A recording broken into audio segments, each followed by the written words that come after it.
Ay, Jesse. Maganda ka ng mga gamit mo mamaya. At dadaling kita doon sa bahay ni Doña Lela.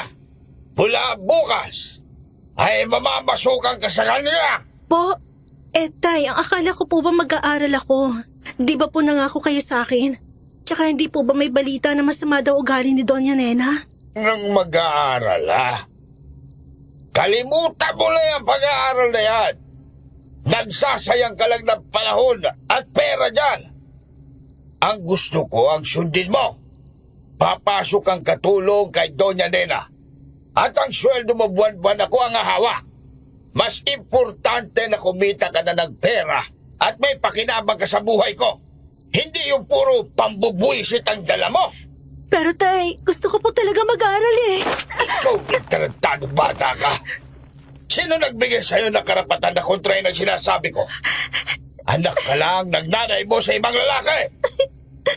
Magpasalamat ka nga at kinupkup kita. Kaya sundin mo ang lahat ng sinasabi ko. Kapag sinabi ko magtatrabaho ka, magtrabaho ka! Ha? Hindi yung palamunin ka dito. Naiintindihan mo? Opo. Kahit kailan ka talaga, tanga ka, inutil! Simpleng paghuhugas lang ng pinggan, hindi mo pa magawa ng tawa! Tama na po! Tama na po! Hindi naman po ako bumasag yan eh. Nakakita ko na lang na basag pagbalik ko dito. Nangangatwihan ka pa talaga, ha? Ha? Ano, ha? Hindi ka pa aamin? Hindi po ako talaga bumasag pa! Panindigin mo ang sinungalingan mo, ha? Tingnan na! Tama na po! Tama na po! Mami! Tama na yan! Papasok pa lang ako sa bahay ay sinalubong na ako ng malakas na iyak ni Daisy.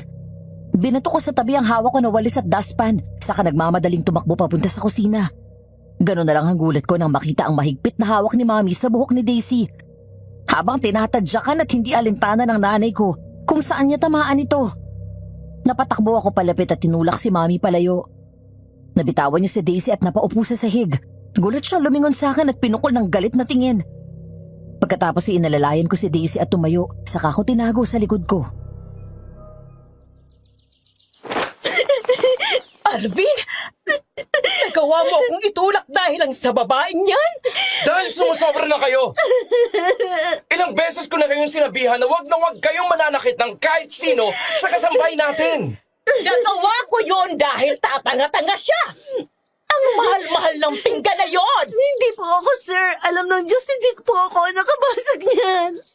Para lang sa isang piraso ng lintik na pinggan na yan, halos pumatay na kayo ng tao! Pinili ko pa yan sa abroad. Mas mahal pa yan sa buhay ng hampas lupang yan! Ah, ganun ba? Mas mahalaga sa inyo itong pinggan na to? Ha? Eto ba? Ha? Eto ba? Alvin, ano ba? Sa galit ko ay pinagbabasag ko lahat ng mamahaling pinggan na yon. Maging ang mga mamahaling pinggan na nakatago, binasag ko rin lahat. Mahal ko si Mami, pero hindi ko masikmura ang pagiging mapang-abuso niya sa mga tauhan namin. Muntik na siyang makulong noon dahil sa pambubugbog niya sa isang kasambahay namin. Matigas ang ulo, kahit anong saway at pigil namin. Wala ko ng mga panahong yon dahil nasa Amerika ako. Pero ang kuya ko ang umareglo ng kaso, kaya hindi siya nakasuhan. Kung narito ako noon, malamang nasa kulungan na siya. Hindi ko alam kung bakit ganito yung ugali niya. Basta ang pagkakaalam ko, mula sa kwento ng mga lolo ko, mga tita at tito ko, sadyang salbahe daw talaga si Mami kahit nung bata pa. Kaya siya naging problema nila lolo nung kabataan. Mapagmataas at matapobre. Dito sa bahay, si Daisy ang palagi niyang pinagdidiskitahan kahit na simpleng mga bagay. How dare you! Dahil sa babaeng yan, kinakalaban mo na ako! Hindi lang dahil kay Daisy. Sawang-sawa na ako sa ugali ninyo. Napakasalbahe ninyo. Tinanong niyo ba muna kung siya nga ang nakabasag? O baka nag-assume ka na naman? Dahil mainit ang dugo mo sa kanya. Ano? Siya! Siya lang naman ang burara dito. Kita mo na? Ako ang nakabasag ng pinggan. Nasagi ko siya kanina habang naghuhugas ako ng kamay. Lumabas ako para kumuha ng walis at daspan. Hindi. Hindi ko nakasalanan yon. Kung sinabi niya kaagad na hindi siya, eh di hindi sana umabot sa ganito. Paulit-ulit ko po sinasabi sa inyo na hindi ako nakabasag pero ayaw niyang maniwala. Kasalanan ko pa. Stay back, Mom! One more time! Just one more time na manakit ka pa ng kahit sino sa bahay na to. Lalo na si Daisy. I swear to God! Ako mismo ang kakaladkad sa inyo sa presinto. Kung kay Kuya spoiled kayo. Pero hindi sa akin. Muntik ka na ngang nakulong noon. Hindi ka pa rin nagtanda. Daisy, halika dito. Sumunod ka sa akin. Mula sa kusina ay dinala ko si Daisy doon sa likod bahay, sa bandang kakahuyan, kung saan tahimik at malayo sa ingay ng nanay ko. Dala ang first aid kit, ginamot ko ang mga sugat niya at pasa habang wala pa rin siyang tigil sa pag-iyak. Nakaramdam ako ng matinding awa para sa kanya, nang matitigan ko ang namamagah niyang mukha dahil sa bugbog ni Mami. Minsan na rin naikwento sa akin ni Janice na maging ang kanyang ama na si Mang Kaloy, minamaltrato rin siya mula pagkabata. Ngunit sa kabila nito ay hindi pa rin nababawasan ang kanyang taglay na kagandahan. Bakit ka ba nagtitiis dito? Bakit hindi ka nalang umalis? Ihahanap kita ng bagong trabaho. Sinubukan ko naman po, sir. Pero kapag nalalaman ng tatay ko na umaalis ako, sinusundan niya ako, pilit akong binabalik dito. Di ko rin po alam kung bakit. Kapag tumatanggi akong bumalik dito, binubugbog din ako ni tatay. Parang may usapan sila na pahirapan ako sa buhay.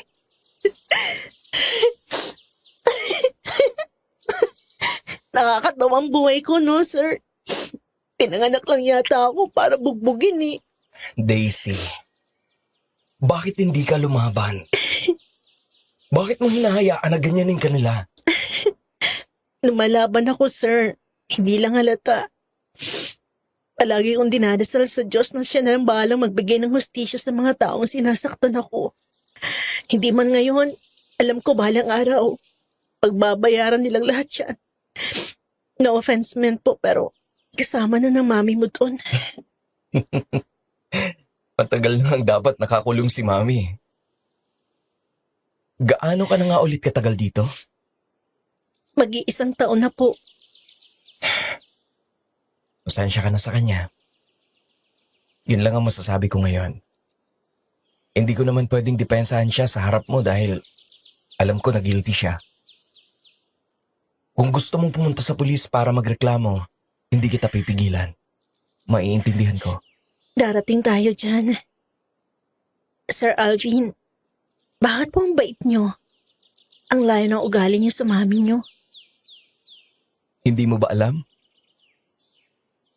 Hindi siya ang biological mother ko. Ang totoong nanay ko, yung kapatid niya. Kaya lang namatay sa panganganak sa akin. Tapos ayun, siya na ang inasawa ni Daddy pagkalipas ng 4 years. Kaya siya na halos ang tinuring kong ina. Kaya naman po pala eh. Hindi ko naintindihan ang huling sinabi niya. Para na rin akong nabingi at hindi ko na narinig ang boses niya. Dahil habang nagsasalita si Daisy, nakatitig na lang ako sa maganda niyang mukha. May lihim akong sasabihin, Madam Venus. Matagal na akong umiibig kay Daisy. Unang beses ko palang nasilayan ng kanyang kagandahan. Nabihag na niya agad ang puso ko. Mas lalong lumalim ang nararamdaman ko nang unti-unti ko siyang nakilala. Dahil sa kabila ng hirap na dinaranas niya, matapos niyang umiyak at madapa, muli siyang tatayo at ngingiti. Lalaban ulit at ipagpapatuloy ang buhay. Sa kabila ng bugbog ng malupit na tadhana, ay hindi pa rin nagagalit sa mundo. Labis niya akong pinapahanga sa kanyang kabaitan at tibay ng loob. Sa halip na sagutin ang kanyang tanong, namalayan ko na lang ang sarili ko na bigla siyang hinahalikan sa labi. Sir, bakit niyo po ako hinalikan? I'm sorry, Daisy. Pero Pero hindi ko na kayang pigilan ng nararamdaman ko. Matagal na kitang gusto. Mahal kita. Po? Pero sir, amo ko kayo tsaka sigurado ako hindi papabor si Doña Nena kapag nagkataon na. Nagkataon na ano? Kapag nagkataon na maging tayo, ibig mong sabihin, gusto mo rin ako? Po? Wala naman po ako sinabi. Bigyan mo ako ng pagkakataon na mahalin ka, Daisy. Ilalayo kita dito. Nangangako ako sa'yo na hindi ka na masasaktan ulit kapag sumama ka sa akin. Pero sir, Alvin, yun na lang ang itawag mo sa akin. Kapag tayong dalawa lang ang magkasama. Alvin? Sige. Nakakaya naman. Nagtapat ka sa akin tapos ganitong itsura ko. Hindi naman nababawasan ang ganda mo eh. At mawawala rin yan. Pangako ko sa'yo na eto na ang huling beses na sasaktan ka ni Mami. Dahil sa banta ko kay Mommy na ipapakulong siya ay hindi na niya sinaktan pa si Daisy. Pero mula nang umamin ako sa nararamdaman ko, lihim ko na siyang niligawan. Hanggang sa wakas ay nahulog na rin sa akin ang kanyang damdamin at minahal na rin ako ni Daisy. Kaya makalipas lang ang 7 buwan ay sinagot na rin niya ako. Kapag tulog na ang lahat ay doon kami lihim na nakikita ni Daisy sa likod bahay. O kaya tumatakas kami ng pagde-date kapag day off niya o kaya inuutusan ako ni Mommy at pinapasama siya sa akin para daw may alalay ako. Isang araw ng day off niya at sinama ko siya sa bahay ng kaibigan ko na si Ramil at ang kanyang asawang si Percy. Isang mayaman at maimpluwensyang bading. Alvin, pare! Welcome! Pare, musta? Hi Percy, good to see you. Hi, Alvin. Good to see you. Nga pala si Daisy, girlfriend ko. Love, si Ramil, kaibigan ko at ang asawa niya. Good evening po. Good evening, Daisy. Tuloy kayong dalawa. Nakahanda na ang mesa. Tumuloy kami sa tahanan nila ng gabing yun. Nag-catch up dahil matagal din kaming hindi nakita ni Ramil. Sa US sila nagpakasal kaya hindi ako nakadalo. 10 taon ang tanda ni Percy sa kaibigan ko. Kung yaman din lang ang pag-uusapan, ay ubod ito ng yaman dahil sa isa siyang fashion designer. Merong malaking negosyo, sariling clothing at perfume line at kung ano-ano pa. Habang ang kaibigan ko ay gwapo, macho at talagang lapitin ng mga babae, lalo na ng mga bading. Nang magustuhan siya ni Percy ay pinatulan niya ito dahil sa pera. Mula noon ang dating kaibigan ko na nakatira lang sa kubo at magbubukid ay biglang naging mayaman. Hindi ko alam na may tinatago ka palang girlfriend. Ang galing mo pumili ah. Ang ganda niya. Di ba, babe? Tama. Bagay na bagay kanyo. Salamat. Halika dito tayo magkwentuhan habang kumakain. So, anong trabaho mo, Daisy? Ano po? Huwag ka mahiya. Alam mo naman ang proud ako sa iyo eh. Kasambay po ako at doon ako namamasukan sa bahay nila Alvin. Oh, that's nice. Tama si Alvin. Marangal na trabaho ang pagiging kasambahay. Hindi mo dapat na ikinahihiya. Soon, aalisin ko siya sa bahay at baka sa Maynila na kami manirahan. Plano ko pong mag-aral kapag nakarating na kami sa Maynila. Hindi kasi ako pinag-aral ng tatay ko at pinagtrabaho agad. Oh, huwag ka mag-alala. Walang nanguhusga sa'yo dito, Daisy. Ako man ay galing sa wala. Nagsumikap kaya nagkaroon ng ganitong maayos na buhay. Sabihin mo lang kung kailangan mo ng tulong sa trabaho at kukunin kita para makapagsimula ka. I can send you to college if you want. Talaga po? Salamat po. Thank you, Percy. I appreciate that. Isang malalim na ang gabi, habang nasa likod bahay at nagsasampay ng mga damit na nilabhan. Ang kwento sa akin ni Daisy ay kumakanta-kanta pa siya habang abala sa ginagawa. Maya-maya ay dumating si Janice mula sa loob at tinulungan siya. Habang nagsasampay ay kwento ito ng kwento tungkol sa bagong love life nito na driver na kapitbahay namin. Ay, Nakakakilig talaga, Daisy. Alam mo ba, ang sarap humalik ng Dodo. Halik agad. Kayo na ba? Oo. Mag-iingat ka, baka mahuli ka ni ma'am. Hindi yan. Janice! Nasaan ka? Janice! Ay, naku, si Doña Demonita. Ano naman kayang kailangan nito? Nasaan kayo?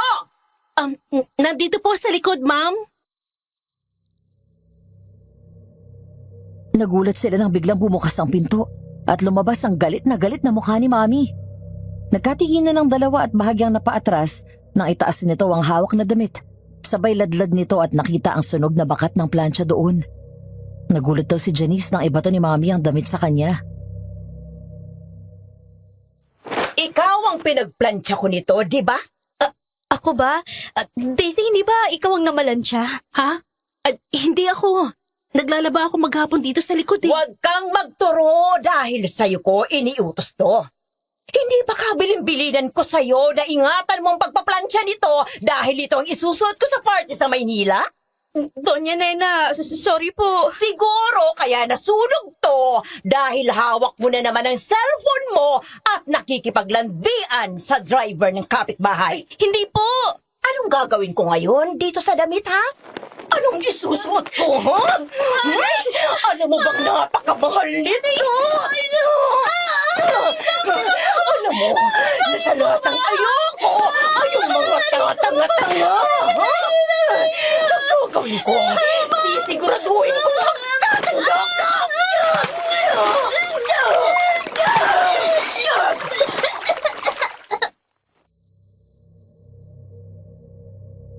Biglang hinablot ni Mami sa buhok si Janice, saka nginudngod ang damit sa mukha niya. Hindi pa siya nakontento doon at hinila niya ito pababa hanggang sa makaluhod na ang pobreng kasambahay. Pagkatapos ay nginudngod ang mukha sa isang badyang tubig. Agad na umawat si Daisy, pero tinulak siya palayo ni Mami at pinagpatuloy ang pagmamaltrato kay Janice. Kumampay ang mga kamay nito pero hindi siya talaga binitawan ni Mami habang halos malulod na si Janice. Dahil doon ay matapang na tinulak ni Daisy si Mami palayo, kaya nabitawan nito si Janice. Nang bitawan ay sinipa naman niya ito ng 3 beses sa tiyan. Hindi na nakatiis si Daisy. Tinulak niya palayo si Mami at hinarang ang sarili. Kaya nang muling sisipain ito si Janice, ay nasaluyo ni Daisy. Matalim na tingin ang pinukol sa kanya ng nanay ko at saka mabilis na umamba ng sampal. Tama na po! Tama na!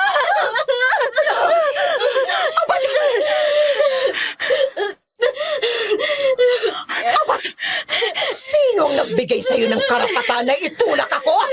Baka gusto mong ikaw ang tamaan sa akin, ha? Kapag sinaktan niyo ulit ako, kahit sino sa amin, sisiguraduhin ko makakarinig to kay Sir Alvin! Matapang ka na ngayon. Namulugar lang po ako sa tama. Mali po na sinasaktan niyo kami. Kung may pagkakamali man kami, pwede niyo naman kami pagsabihan. Okay lang di po na magalit kayo, pero hindi tama. Ang halos patayin niyo kami sa bugbog. Magpasalamat ka. May araw ka rin sa akin. Hindi pa ako tapos sa'yo. Galit na tumalikod si Mami at padabog na binagsak ang pinto. Matapos yon ay agad inalon ni Daisy si Janice. Nahabol pa rin ang hininga dahil sa muntik nitong pagkalunod. Agad siyang kumuha ng tuwalya at pinunasan si Janice na nang sandaling yon ay wala pa ring tigil sa pag-iyak. Galit na galit nitong tinignan ng pinto kung saan pumasok si Doña Nena.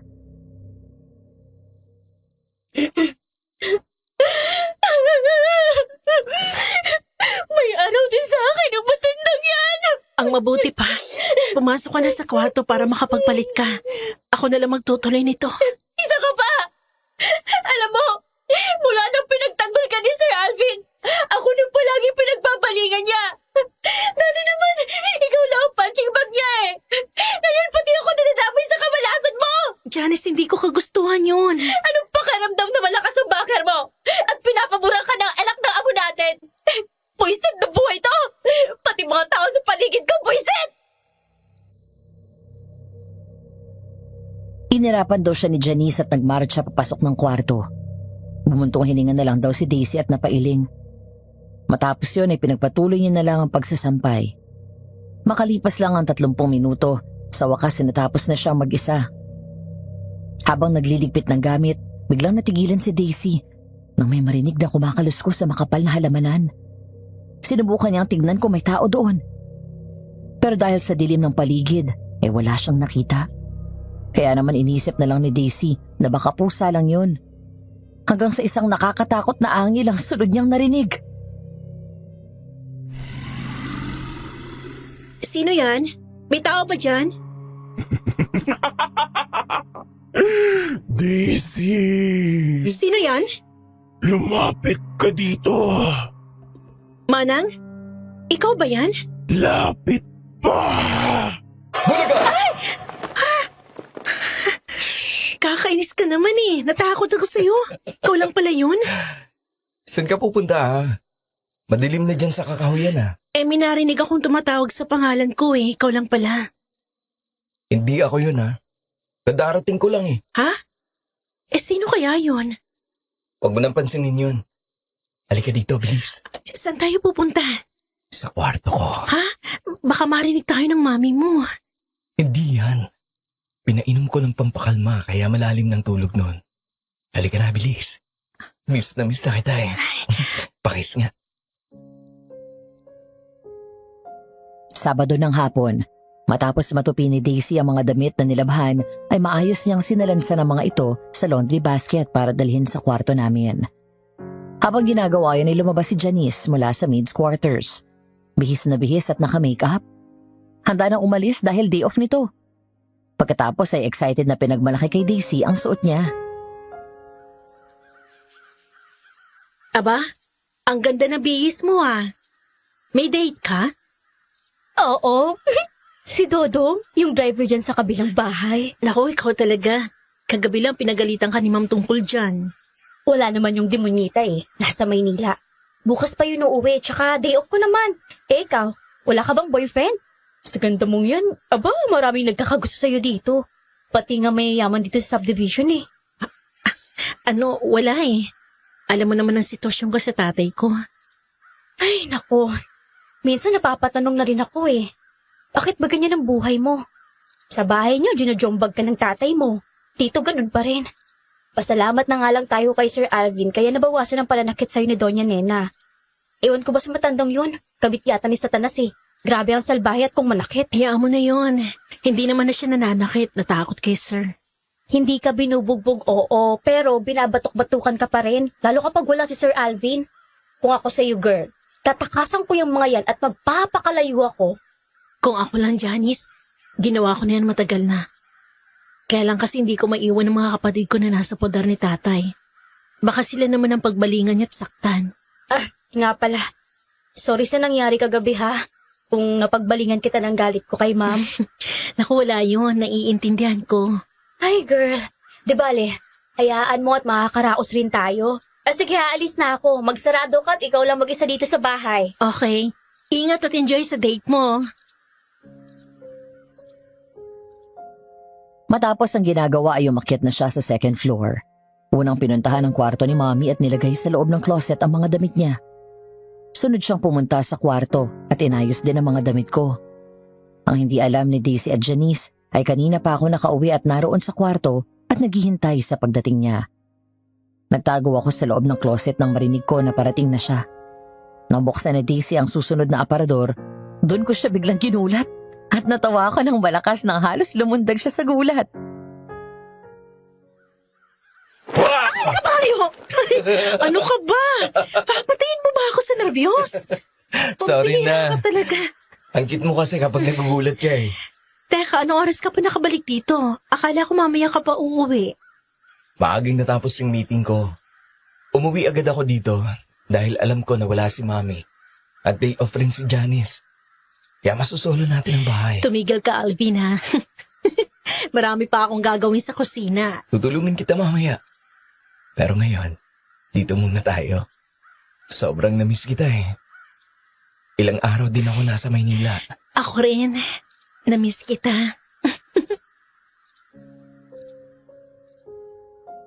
Nang halikan ko siya ay malalim at puno ng pananabik. Hindi tumanggi si Daisy. Tumugon siya habang yakap namin ang isa't isa. Isa lang ang gusto kong mangyari sa mga susunod na araw. ang tuluyang lumayo doon at pakasalan siya. Isa sa dahilan ng pagpunta ko sa Maynila ay humanap ng bahay na matutuluyan namin kung saan hindi na kami mahahanap ni Mami. Hanggang ang halik na yon ay nauwi sa mas mainit na tagpo. Nang araw na yon ay buong pusong binigay sa akin ni Daisy ang kanyang sarili. At yun na yata ang pinakamasayang araw sa buhay ko. Hindi ko alam na ang lahat ng masayang araw na pinagsamahan namin ay may kapalit. Gabi, pasado 12:00, habang malakas ang buhos ng ulan. Ayon sa napag-alaman ko, habang natutulog ako sa kwarto at si Daisy naman ay natutulog din sa kanyang silid. Nagising na lang daw siya at nagulat nang biglang pumasok si Mami. Sabay hablot sa kanyang buhok at takip sa kanyang bibig.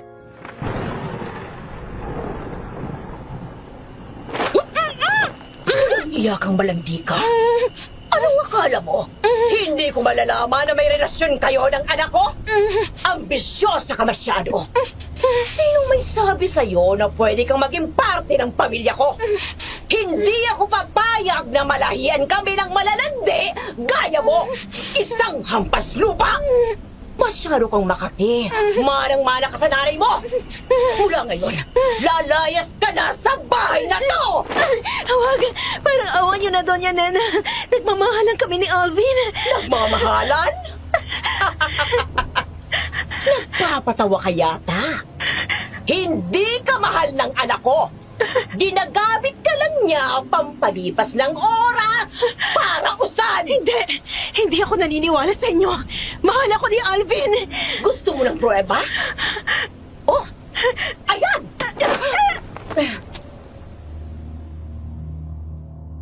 Tinulak siya ni Mami pabalik sa kama, saka binato sa mukha niya ang mga larawan.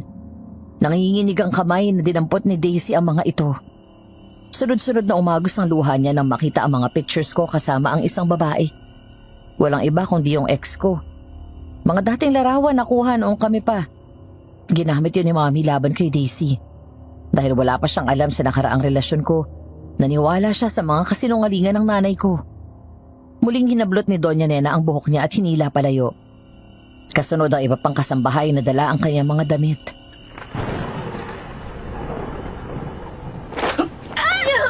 Lumayas ka sa pamamahay ko! Hindi ko kailangan ng malanding kaya mo! Lumayas! Alvin, tulong! Ma'am! Alvin! Ay, sandali lang po. Saan niyo po dadalhin si Daisy, ma'am? Janice, tulungan mo ako! Palangke! Hala, sige! Layak! Kaloy! Eto! Kunin mo! Ano gagawin niyo sa akin? Nang buksan ng gate ay nakita ni Daisy na nakaabang na doon ang tatay niya na may kasamang dalawang lalaki. Isang matanda at isa naman na mukhang bodyguard.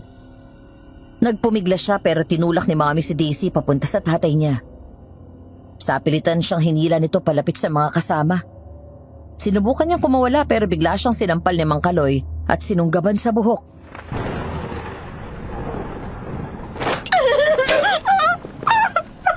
Wala kang binigay sa akin kung hindi ka malasan at kahihiyan. Pati anak ng amo mo, nilandi mo. Mula noon, hanggang ngayon, ikaw ang bala sa buhay ko. Kaya sisiguraduhin kong mawawala ka sa landas ko. Pare, ito yung pangako ko sa'yo. 100,000 to. Bata pa to. Swerte ka dyan. Iyong-iyo na yan. Tay, anong gagawin niyo, Tay? Inibenta kita para may pakinabang ka sa buhay ko. Pakinabang? Mula nang pinasok niyo ako dito katulong, mula nun hindi ko nahawakan ang sweldo ko dahil kinukuha niyo lahat. Mula pagkabatay inaalila niyo na ako sa pagtatrabaho. Tapos wala pa akong pakinabang sa inyo sa lagay na yon. Bakit niyo ba akong ginaganito? Anong kasalanan ko? At mula pa pagkabatay sa ganagang mo to ang galit niyo sa akin! Dahil ikaw ang bunga ng kalandian ng nanay mo. Anak ka niya sa kabit niya. Kung hindi namatay ang nanay mo at ang kabit niya, hindi ka sa akin iiwan. Kaya sa tuwing nakikita kita, ang kataksila ng nanay mo ang naaalala ko.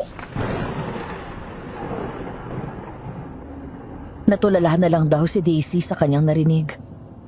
Nalaman na lang niya na binigay ng matanda ang pera kay Mang Kaloy at sapilitan siyang pinasakay sa kotse. Habang si Mami ay pumasok na at sinarado ang gate. Para daw makasiguro na hindi tatakas si Daisy, ay sumama pa sa kotse si Mang Kaloy para ihatid siya. Doon sa sasakyan ay tulala at tahimik pa rin na umiiyak si Daisy. Walang masabi dahil gulat mula sa katotohanan ng kanyang nalaman. Hindi alam kung anong mararamdaman niya. Masasaktan ba siya o magbubunyi? Dahil nakalaya na siya sa 2 parusa sa buhay niya para lang harapin ang bagong impyernong pinaglalagyan sa kanya ni Mang Kaloy. Hanggang sa... Ano yun? Hoy! Daisy! Tignan mo nga kung ano yung nasa harap ng kotse. Teka, babae? Pero ba't ganyan ang... Ah! Aswang! Aswang, tay! Ha? Sagasaan mo! Sagasaan mo! Bilis! Sumigaw silang lahat doon sa loob ng sasakyan. Pero bago pa nagawa ng driver ang sinabi ni Mang Kaloy, biglang sumampa ang aswang sa hood ng kotse. Sinuntok nito ng sinuntok ang windshield hanggang sa mag-crack yun. Dahil doon nagkagulo silang lahat at nagsibabaan ng sasakyan sabay takbo palayo. Pero bago pa makatakbo ng tuluyan si Mang Kaloy, na-corner na siya ng aswang. Lumayo ka sa akin! Kaya kitang patayin! Tay! Tulungan mo ako! Kumuha ka ng paraan at huwag kang tumuanga lang dyan! Sandali lang po! Kukuha ko ng pwede magamit na armas! Bilisan mo! Tutulungan mo to? Hindi ba't mula pa pagkabata ay hindi ka na tinuring na anak nito? Lumaki ka sa pambubugbog niya. Kahit wala kang ginagawang masama, ay naging libangan na niyang pagmalupitan ka. Ang ganitong klaseng tao ba ang gusto mo pang mabuhay sa mundo? May nakitang malaking bato si Daisy sa gilid ng daan at yun ang dinampot niya. Nang akma siyang tatakbo palapit at bigla siyang natigilan. Nang magsalita ang aswang. Matapos yun natulala na lang daw si Daisy. Nawala ang pag-alala at naging blanco ang ekspresyon ng mukha.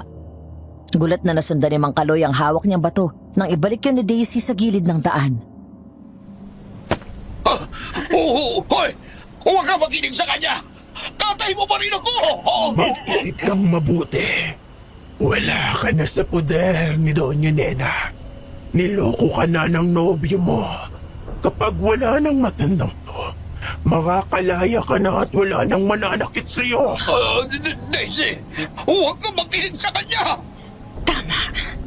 Bakit nga pala kita tutulungan? Hindi ba't ikaw na nagsabi sa akin na hindi mo ko anak? At kahit kailan, hindi mo ko itinuring na anak. Kaya bakit kita tutulungan? Ano? Wala ka talagang utang na loob. Ha?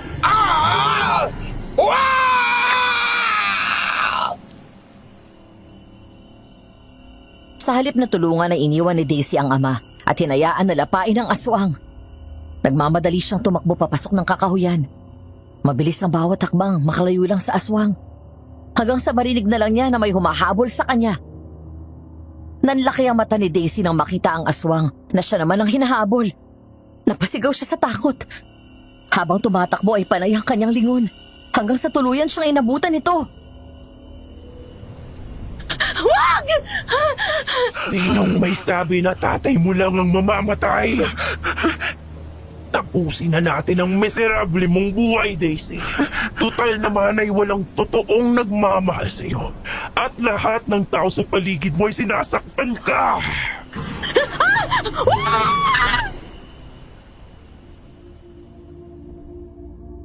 Kinabukasan, nagising na lang ako sa matinding sakit ng ulo. Hindi ko maalala kung anong oras ako nakatulog. Basta ang natatandaan ko kagabi, pasado 8:30 na nang bigay ni Mami sa akin ang hiningi kong kape. Plano ko sanang magpalit ng tulog dahil pupuntahan ko si Daisy sa kwarto niya. Nang inumin ko ang kape, bigla akong nakaramdam ng matinding antok. Pagkatapos wala na akong maalala. Mula sa kwarto ay bumaba ako sa sala. Nagtaka ako na makita ko sa labas si Mami na may kausap na mga pulis. Lapit sana ako sa kanila nang bigla akong hilahin ni Janice sa isang sulok. Nagsalubong ang mga kilay ko nang makitang umiiyak siya.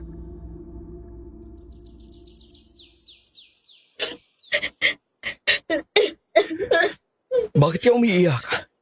Anong nangyari? Si Daisy po, sir. Anong nangyari sa kanya? Nasaan siya?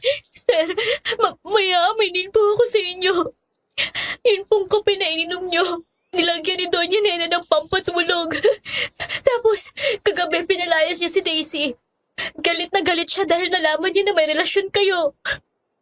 Pinatulog ka niya para hindi mo siya mapigilan sa balak niya. Ano? Paano niya nalaman? Hindi ko po alam eh. Nasaan si Daisy? Saan siya dinala ni Mami? Kailangan ko siyang puntahan. Wala na po siya, sir. Anong ibig mong sabihin? Nung pinalayas po siya ni Doña Nena, pinalag si Daisy sa tatay niya. Tapos binenta siya ni Mang Kali sa isang matandang lalaki. Saan siya dinala ng hayop niyang ama? Alvin, anong nangyayari dito? Sagutin mo ang tanong ko, Janice. Saan nila dinala si Daisy?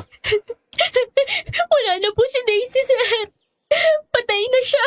Pinatay po siya ng aswang. Ha? Aswang? Anong pinagsasasabi mo dyan? Hindi ito oras para magbiro ka. Totoo po ang sinasabi ko, sir. Nakita na lang po si di kalayuan mula dito. Yung kotse na sinakyan ni Daisy kagabi na pag-aari ng matandang bumili sa kanya. Tapos, nakitang patay at wakwakang siya ni Mang Kaloy sa gilid ng kotse. Yung katawan ni Daisy nakita sa kakahuyan. Putol-putol at hindi na halos makilala. Pinatay rin po siya ng aswang. Hindi. Nagbibiro ka lang. Sabihin mo nagbibiro ka lang, Janice. Daisy! Anak, calm down. Hindi mo dapat iniiyakan ng babaeng yon. Eh, ano kung namatay na siya? Wala naman siyang silbi. Shut up! Alvin! I said, shut up! This is all because of you! You are evil, Mom! Ikaw ang may kasalanan nitong lahat! Ikaw ang pumatay kay Daisy! Bakit ka ba nagkakaganyan? Ano bang pinakain sa'yo ng babaeng yon at nababalik ko na ng ganyan sa kanya? I love her! She's my life, Ma! Dahil kay Daisy kaya kita natatagalan. At ang bahay na ito, siya lang ang tanging nagbibigay sa akin ng inspirasyon. Kasi ang totoo, kung wala siya, matagal na rin akong wala dito. You know why? Because I'm sick and tired of being your son! Napakahirap mo maging magulang! Napakahirap mong pakisamahan! Napakahirap mong mahalin! You're selfish, Ma! Masyado kang malupit! Mas masahol ka pa sa aswang na yon! Anak, hindi totoo yan. Ang gusto ko lang ay kung ano makabubuti para sa'yo. Makabubuti? Huwag mo akong patawanin! Dahil wala kang alam sa ganon! Janice, Sir, sabihin mo kay Mang Paeng, ihanda yung kotse ko at ihanda mo ang mga maleta ko. Sabihin mo kay Manang tulungan ako mag-impake. opo, sir. Anong gagawin mo?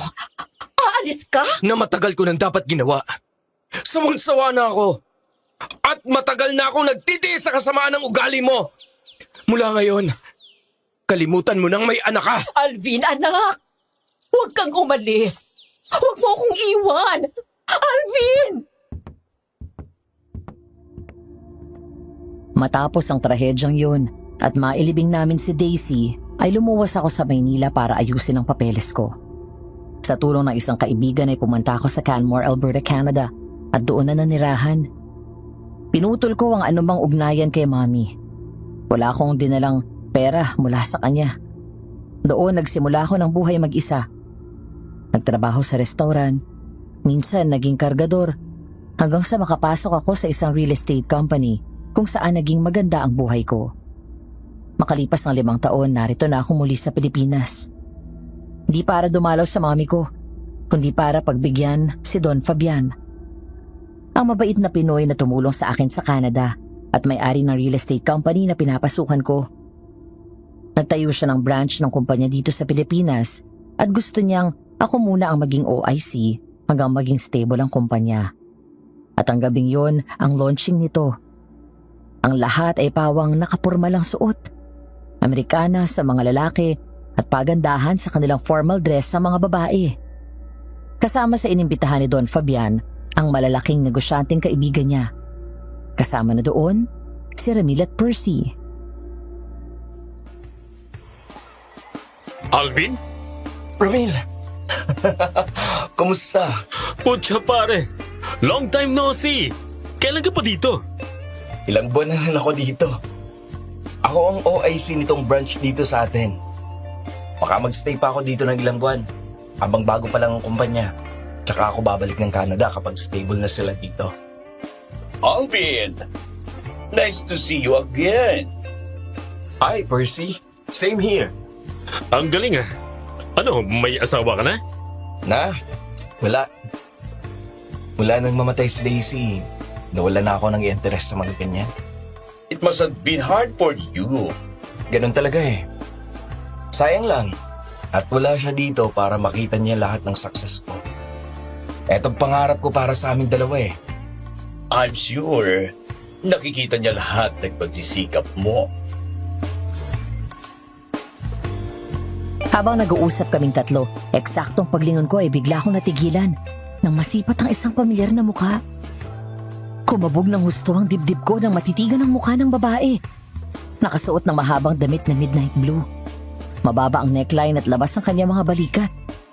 May beads ang suot niya mula tiyan pataas hanggang manggas at ang mahabang palda nito ay may slit na mahaba sa kaliwa. Sosyal at elegante ang itsura ng babae. Papakilala, Celeste, si Alvin, kaibigan ni Ramil. I'm very pleased to meet you, Celeste. I apologize for my behavior earlier. It's just that you looked exactly like the woman I love. I lost her 5 years ago. I'm sorry to hear that. Pleased to meet you, Alvin. Alvin, ang mami mo. Excuse me? Ihiramin ko lang si Celeste. Hindi ko pa pala siya ipapakilala sa ibang business partner ko. Sinakyan ko ang palabas nila. Hindi ako pinanganak kahapon, Madam Venus. Ang mga mata, hugis ng ilong at labi, ang kanyang boses. Alam ko si Daisy ang kaharap ko. Hindi ko alam kung anong eksaktong nangyayari. Bakit nagkukunwari siya sa harap ko at umaarting hindi ako kilala? Bakit parang tinatago siya sa akin ni Percy? Hindi muna ako nag-usisa kahit nakating-kati akong hilahin sila sa sulok at alamin ang katotohanan. Habang ang mami ko ay hindi ako nakita agad. Mula doon ay narinig namin ang usapan ni Mommy at Janice. Doña Nena, ano ho bang ginagawa natin dito? Ano pa? E di makikihalubilo. Imbitado po ba kayo? Kilala ako ng lahat ng narito kaya hindi ko kailangan ng imbitasyon. Kaya pala tsumempo kayo na wala yung bantay sa pinto bago tayo Pero masakit pa rin sa akin ang nangyari. Pinatay ninyong nag-iisang nagpapasaya sa akin. Nung gabing binigay niyo siya sa tatay niya at hinayaang ibenta sa iba. Nung gabing namatay si Daisy. Kasama na rin akong namatay niya. At kasalanan mo lahat yon. Pero anak, Oh, ma'am. Pasensya na po pero sinabihan kami ni Don Fabian na i-escort kayo palabas ng party. Strictly with invitation lang po talaga ang party na to. Salamat po. anak, sandali lang. Mag-usap muna tayo. Nang gabing yon ang kwento sa akin. Mula sa party matapos ang tagumpay na pag-iwas sa akin, umuwi ng kondo si Daisy. Nilapag ang susi sa ibabaw ng cabinet at agad naligo at nagbihis ng pantulog. Matapos yun ay lumabas siya ng kwarto at pumunta sa kusina. Ininit sa microwave ang ulam na nilagay niya sa ref. Maya-maya ay nagring ang kanyang phone at agad niyang sinagot yun nang makitang si Percy ang tumatawag. Hi, Percy. Oh, nakauwi ka na. Oo, kanina pa. Nakaligo na nga ako eh. Kayo nakauwi na? Ako lang.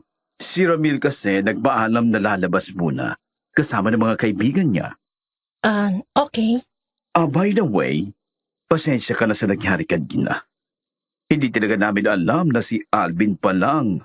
Alvin na OIC na palaging kinikwento sa amin ni Don Fabian. Okay lang. Sino ba mag-aakala? Small world, right? Okay ka lang ba? Oo naman. O sige na, mainit na yung ulam ko yan. Kakain muna ako. Okay. Good night. Magkita na lang tayo sa office on Monday. Bye. Nang ibaba ni Daisy ang cellphone ay may braso yumakap sa kanyang bewang at sinimulan siyang halikan sa leeg habang unti-unti nitong inaangat ang laylayan ng damit niyang pantulog. Mabigat ang dibdib na bumuntong hininga siya ng malalim. Pagkatapos ay agad pumiksi at lumayo ng akmang ibaba nito ang suot niyang underwear. Ramil, ano ba? May problema ba? Pagod ako, nagugutom ako. Wala ako sa mood. Nakita mo lang si Alvin kanina, bigla ka napagod. Hindi ka naman tumatanggi sa akin ah. Mali. Hindi mo ako binibigyan ng pagkakataon na tumanggi sa'yo. Alam mo naman pala eh. Pero pwede bang makiusap na wag muna ngayon? Lintik, ano bang inaarte mo? Hindi ka ba nakukonsyensya sa panloloko mo kay Percy? Napakabait ang tao sa'yo. Look who's talking. Hindi ba niloloko mo rin siya? Pera niyang pinagsisweldo sa'yo. At kaibigan ka niya tapos kabit kita. Manloloko ka na rin. Wala tayong pinagkaiba. Baka nakakalimutan mong ginawa mo. Hindi ko gustong maging kabit mo. Ikaw ang pilit na naglagay sa akin sa sitwasyon na to. Ginahasa mo lang ako. Nagulat si Daisy nang biglang sunggaban ni Ramil ang baba niya at mahigpit yung hinawakan. Sabay tulak sa kanya sa mesa at sadyang hiniga ang kalahati ng katawan niya doon.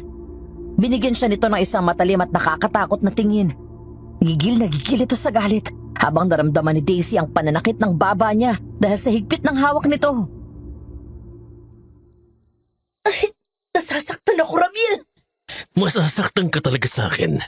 Kapag hindi mo tinigilan yung kaartehan mo, baka nakakalimutan mo na utang mo sa akin ang buhay mo. Kung hindi dahil sa akin pinatay ka na ng aswang na yon. Pinulot lang kita sa basura. Kaya huwag kang magmamalaki sa akin. Malinaw ang usapan natin noon. Kapalit ng pagliligtas ko sa buhay mo at trabahong binigay namin sa'yo ni Percy, ibibigay mo sa akin ang pangangailangan ko na hindi kayang ibigay ng baklang yon. Nagkakaintindihan ba tayo? Oo. Ayokong makikita na makikipag-usap ka kay Alvin. Dahil kapag nahuli kita, tatamaan ka sa akin. Oo. Itong tatandaan mo, akin ka lang, ha? Wag, Ramil. Ayoko na. Parang awa mo. Anong ayaw? Masasabi ko lang, di ba?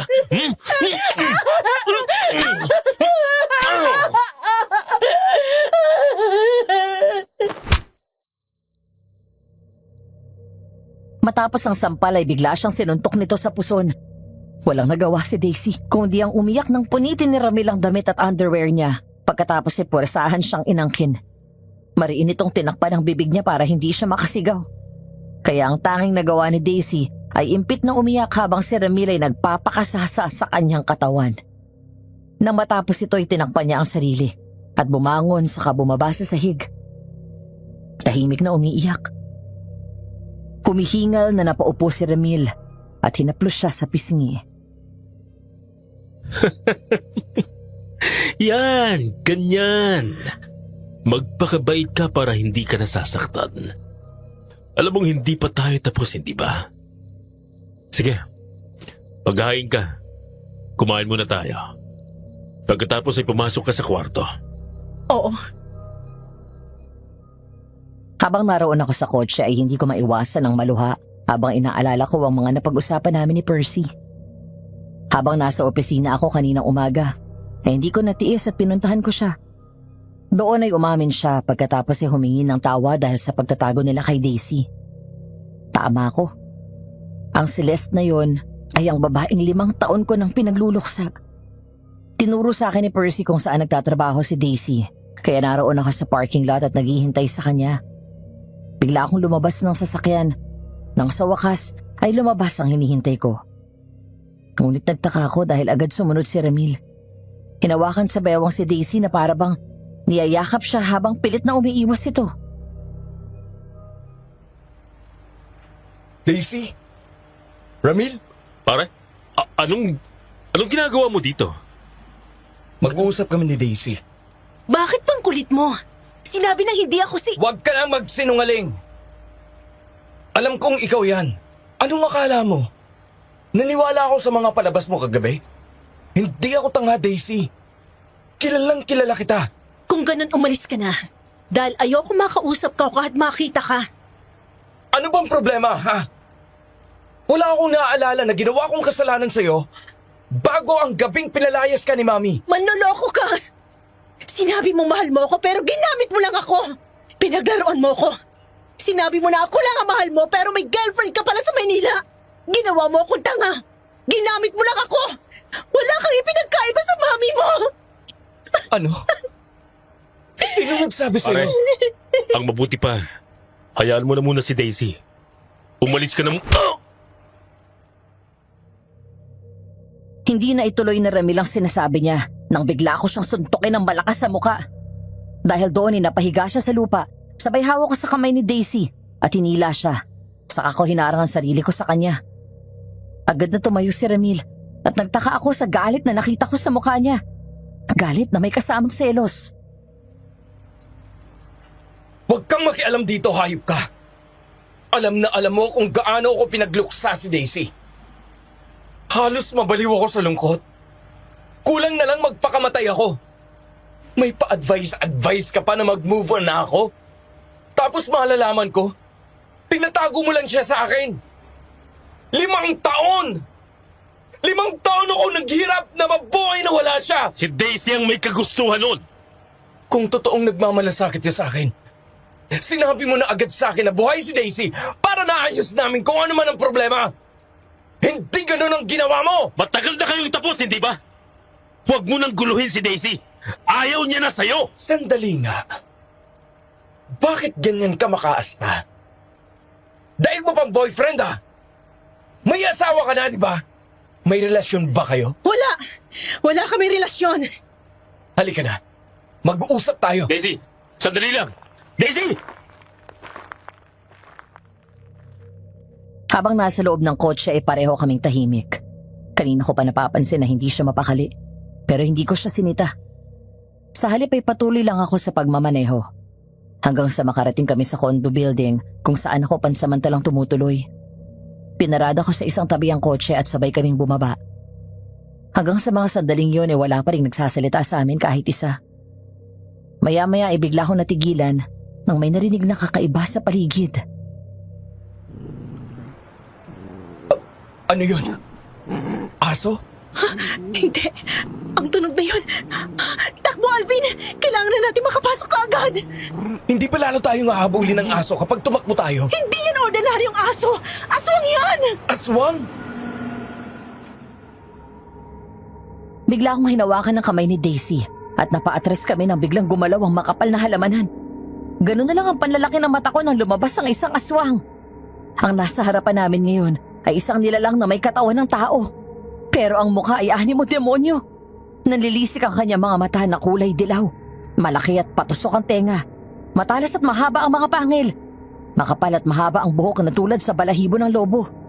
Ang kanyang kuko sa kamay, mahaba at matulis. Humihingal itong parang asong ulol habang tulo ng tulo ang laway niya na may halong dugo.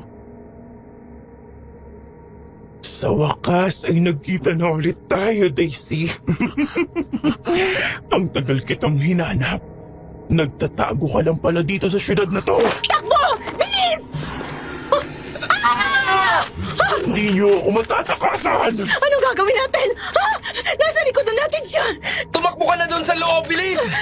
Humingi ka ng tulong. Humanap ka ng magagamit nating armas. Agad akong sinunod ni Daisy. Dumiretso siya sa loob ng lobby habang ako naman ay hinaharang ang sarili ko. Kapag tumakbo lang kami at tumakas, tsak na susunod siya at maaaring may madamay na ibang inosenteng tao. Nagkataon na sa di kalayuan ay ang mesa ng gwardya. Mabilis akong tumakbo doon at kinuha ang mahabang batuta. Eksaktong pagsugod nito ay agad kong hinataw yun sa mukha. Kasunod nito, tinadyakan ko siya ng malakas. Doon ko naalala ang kwento sa akin ni Percy. Ito yung aswang na muntik pumatay kay Daisy. Anong akala mo? Matatakot ako sa'yo? Hindi kita papatayin. Basta makipagtulungan ka sa akin. Maaari tayong maging magkakampi basta ibigay mo sa akin si Daisy. Hindi pa ako nasisiraan ng ulo para gawin yon. At hindi ako makikipagtulungan sa demonyong tulad mo! Kung ganon, mapipilitan akong ikaw ang unang patayin bago ko isunod ang babae yan at ang nanay mo. Anong kilalaman ng mami ko? Marami ka pang hindi alam, Alvin. Wala pa sa kalahati ng kademonyuhan ng nanay mong nalalaman mo. At sisimulan ko sa pagpatay sa'yo dahil gusto kong makitang nagdurusa siya at ibaba sa kanyang pedestal. Muling sumugod ang aswang. Ngunit nang sinubukan ko ulit siyang hatawin ng batuta, nagawa nitong iwasan ang pag-atake ko at nahawakan ang braso ko. Kinuha niya mula sa akin ang armas, sabay hagis nito at sinunggaban ako sa leeg. Saka sinakal ng mahigpit. Sa sobrang lakas nito, nagawa niyang iangat ako sa lupa gamit lang ang isang kamay. Sinayang mong pagkakataon na binigay ko. Kaya eto ang kapalit ng pagtanggi mo sa akin. Ang kamatayan mo! Hoy! Ikaw ang unang mamamatay sa ating dalawa!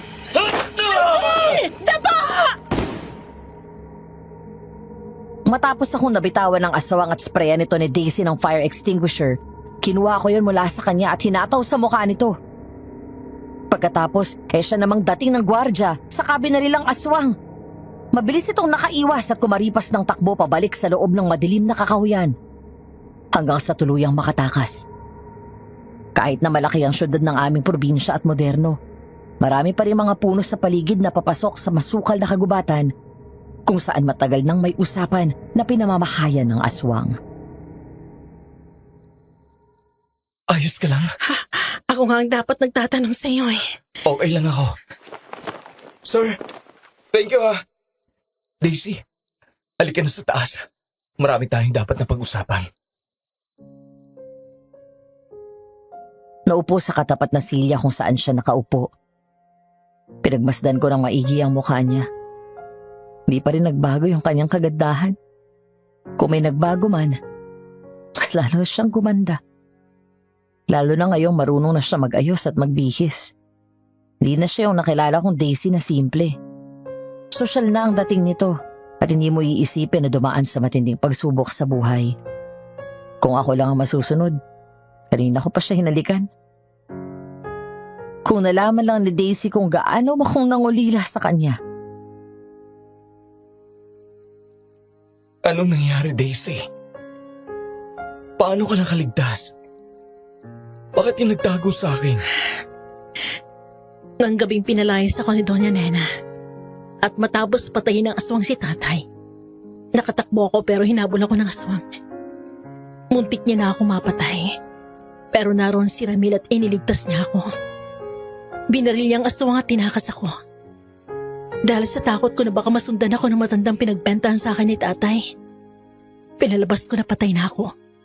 Matapos naming mabalitaan na may isa pang babaeng pinatay ang aswang. Gumawa ng paraan si Percy para akalain ng mga tao na ako yon. Inamin ni Janice sa akin ang totoo. Yung tungkol sa pictures na pinakita sa'yo ni Mami. Ang sabi ni Doña Nena, girlfriend mo daw yun na taga Maynila. Na pinaglalaruan at parausan mo lang daw ako. Matagal na pala niyang alam ang relasyon natin noon. At naniwala ka naman? Daisy, ang pinakita niya sa'yo ay picture namin ng ex ko. Bago ka pa man dumating sa bahay para manilbihan, hiwalay na kami. Hindi mo ba naramdaman noon na sincere ako sa pagmamahal ko sa'yo? Ang mga panahon na pinagsamahan natin. Mukha bang naglalaro lang ako noon? Mukha bang katawan lang ang habol ko sa'yo? Tagal kang nanilbihan sa bahay.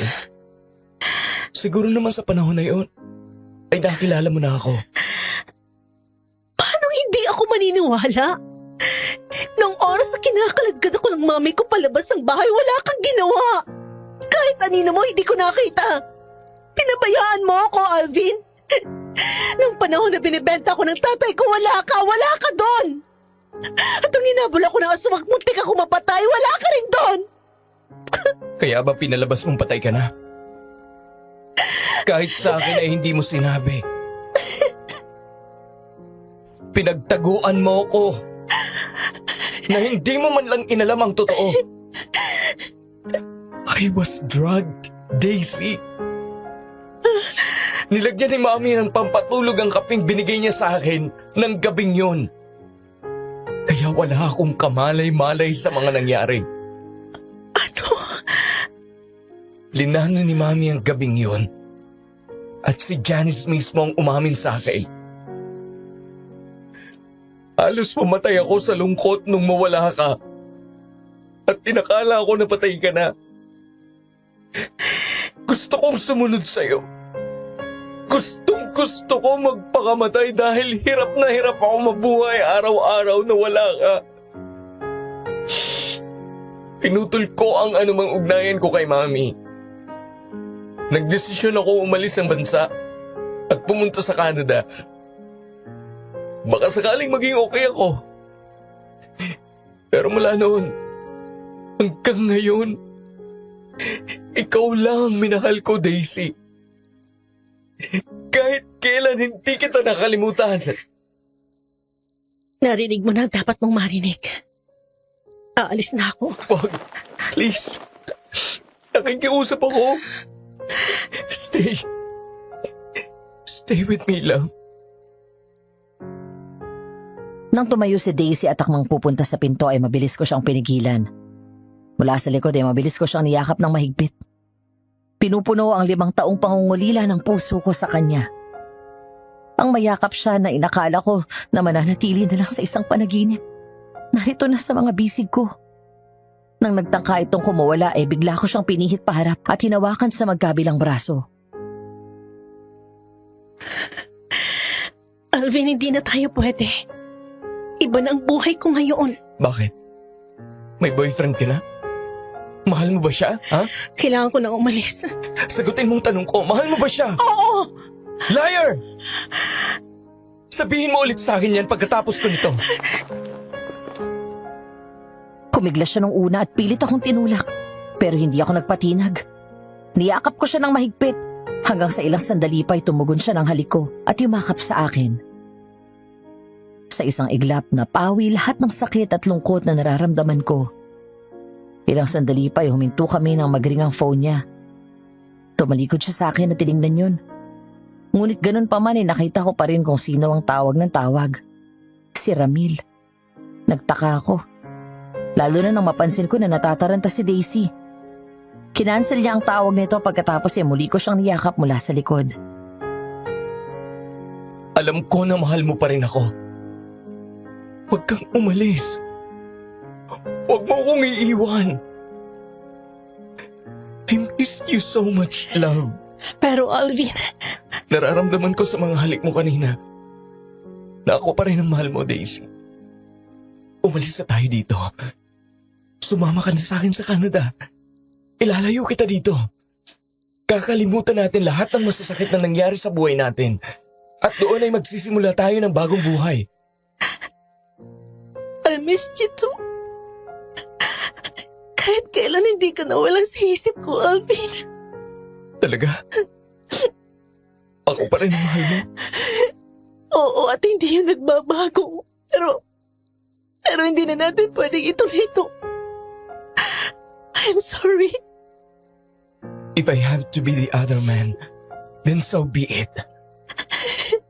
Mas gugustuhin ko na magkasala kaysa hayaang mawala ulit at ipaubaya ka sa iba.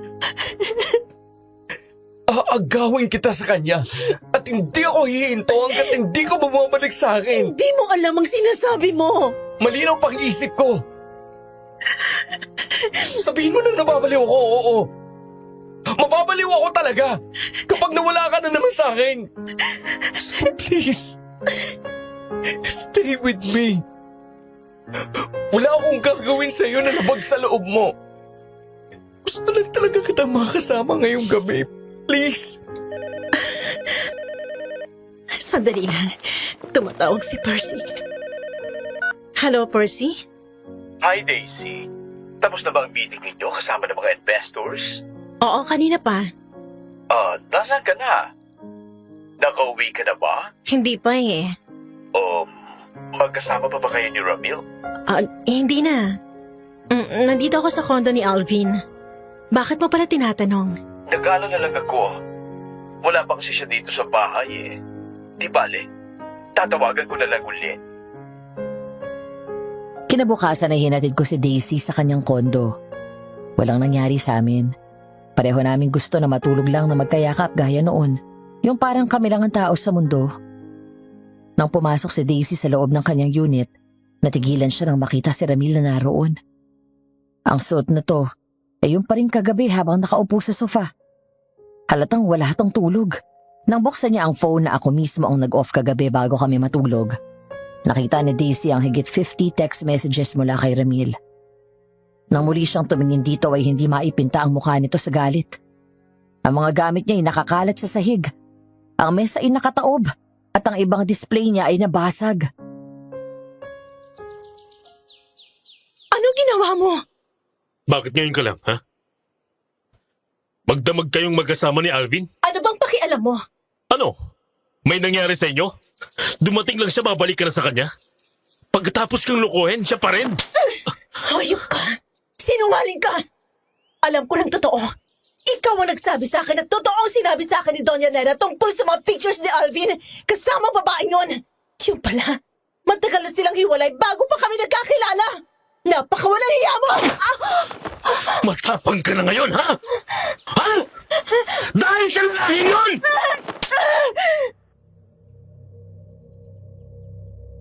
Matapos ang pali ng malakas ay hinablot ni Ramil ang buhok ni Daisy at hinila siya papasok ng kwarto. Tinulak sa kama at sinakyan. Pagkatapos ay mahigpit na sinakal. Pumadyak si Daisy at pilit na tinutulak ito palayo nang hindi siya makahinga, pero hindi natinag si Ramil. Nang magsawa ay binitawan nito ang kanyang leeg at umalis sa ibabaw niya. Ang akala ni Daisy tapos na to, pero nagulat na lang siya nang bigla siyang sinuntok sa sikmura. Saka sinampal ulit ng 3 beses. Hindi pa ito nasiyahan, hinila siya sa buhok at sinipa, saka sadyang hinulog sa kama. Pagkatapos ay muling sinabunutan ni Ramil at mariing hinawakan sa baba. Itong isaksak mo dyan sa kukote mo. Hindi kayo bagay ni Alvin. Alam mo kung bakit? Dahil kabit ka lang. Ha? Kabit ka ng kaibigan niya. Basura ka lang na pinulot at binihisan ko. Ipapaalala ko ulit sa'yo. Utang mo sa akin ang buhay mo. Kaya ako lang ang may karapatan sa'yo. Pag-aari kita. Naiintindihan mo? Sumagot ka!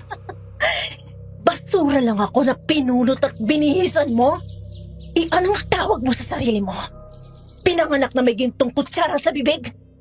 Ipapaalala ko rin sa iyong pinagmulan mo. Isa ka lang magbubukid na nanlilimahid sa putik na pinulot ni Percy. Nilinisan at binihisan. Wala tayong pinagkaiba, Ramil. Kung ano man ang meron ako ngayon, pinaghirapan yon, pinagtrabahuhan. Ikaw, wala kang ginawa kung hindi lustahin ang pera niya. Ikaw ang basura. Palamunin! Ano? Talagang... Sige! Ituloy mo! Sige! Saktan mo ako ulit! Kung hindi pa sasabugin ko yung pagkalalaki mo! Daisy! Daisy, wag! Biglang umatras si Ramil nang mula sa ilalim ng kama ay nilabas ni Daisy ang isang kalibre 45 na baril at tinutok ito. Umatras ang tapang nito at namutla. Tumayo si Daisy nang hindi binababa ang baril. Kung meron man siyang natutunan mula sa ilang taon na naranasan na pang-aabuso mula sa kanyang sariling ama. Kay Mami at ngayon kay Ramil, yun ay natuto siyang lumaban. Hindi madalas harapan, ngunit palihim. Sana nga hindi mo na lang ako iniligtas sa aswang. 5 taon na pang-aabuso. Mas masahol ka pa sa tatay ko at kay Doña Nena. Mahal naman. Ibaba mo na yan. Sorry. Sorry na. Nagselos lang talaga ako kay Alvin eh. Natatakot lang ako mawala ka sa akin. Sinabi ko naman sa'yo noon kung bakit ko nagawa yun, hindi ba? Dahil unang kita ko pa lang sa'yo, gusto na kita. Ikaw naman ang mahal ko eh. At hindi si Percy. Ginagamit ko lang siya dahil sa pera niya. Kung gusto mo, umalis tayong dalawa. Magpakalayo-layo tayo. Umalis ka na! Daisy, pag-usapan muna natin Umalis to. ka o papatayin kita! Nagmamadaling tumakbo palabas ng kondo si Ramil. Habang ako naman sa mga sandaling yun, naroon pa sa parking lot ng kondo ni Daisy. Hindi ko alam kung bakit di pa ako umaalis. Hanggang sa napalingon ako sa kotse na lumabas mula sa basement parking. Kumunot ang noo ko nang makita ang driver. Kahawig ni Ramil.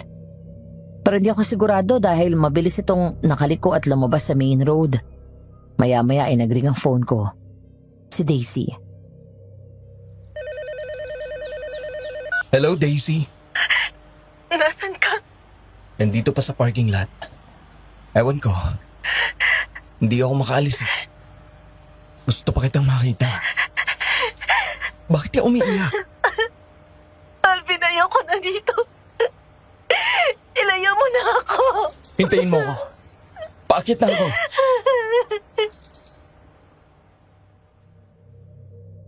Matapos namin mag-impake ng mga damit niya, ay inuwi ko siya sa kondo. Kumain lang kami ng tanghalian, pagkatapos ay nagpaalam ako na papasok ng opisina.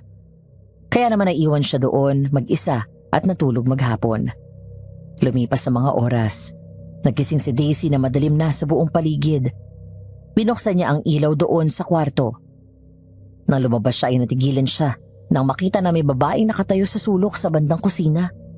Nakatalikod. Mahaba at buhaghag ang makapal nitong buhok. Nakasuot ng mahaba ding damit na puti habang ang main door ay nakabukas. Excuse me? Sino sila? Kumusta, Daisy? Narito ako para tuparin ang sinabi ko sa'yo. Aswang, paano ka nakapasok dito?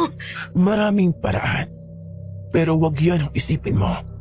Ang problemahin mo ay kung paano ka makakatakas dahil kapag inabutan kita, papatayin kita! Bakit magalit na galit ka sa akin?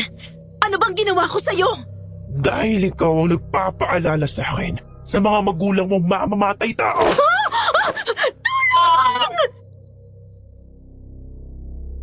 Mabilis siyang sinugod ng aswang. Tumakbo palayo si Daisy pero na-corner siya nito. Kakagatin na lang sana siya nang biglang madampot ang isang babasagin na vase at yun ang pinukpok niya sa ulo ng aswang. Pagkatapos isinipa niya ito ng malakas, ngunit bahagya lang itong natinag. Nang subukan siyang sakalin na hinarang niya ang braso kaya nasugatan siya ng mahaba at matalas nitong mga kuko. Inipon ni Daisy ang lakas at siniko ito ng 2 beses sa mukha pagkatapos ay tumakbo palabas ng bahay. Bumalik ka dito! Tulong! Tulungan niyo ako! Walang makakatulong sa'yo dito kaya huwag mo nang pahirapan ang sarili mo!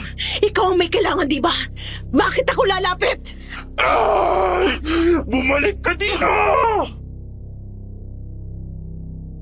Nang makita ang fire exit ay mabilis siyang pumasok doon at tumakbo pababa ng hagdan. Patuloy sa paghabol sa kanya ang aswang. Nang makarating sa 6th floor ay doon na siya naabutan nito.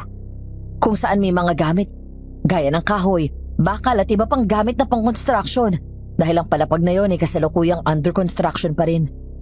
Agad siyang sinubukang sakmalin ito pero mabilis na nakadampot ng makapal na 2x2 si Daisy sabay palo ng malakas sa aswang.